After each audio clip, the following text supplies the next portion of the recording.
Hi there, good morning, good afternoon, and good evening. On this video, let's talk about how to find all your passwords, or rather, save passwords on your iPhone 16 Pro Max. Given it's going to be iOS 18, right? So step 1, open the settings application.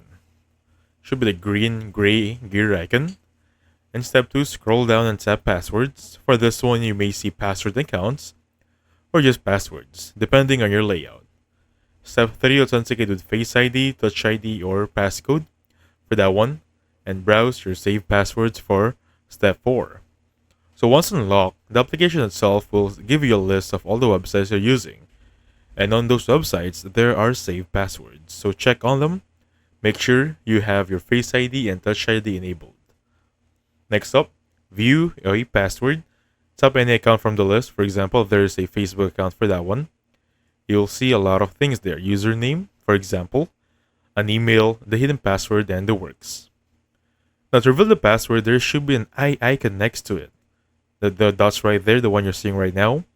Make sure you click on the eye icon to it.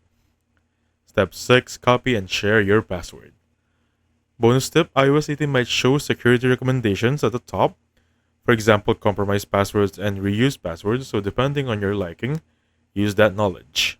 So thank you so much for watching. I'll catch you guys on the next one. Goodbye for now.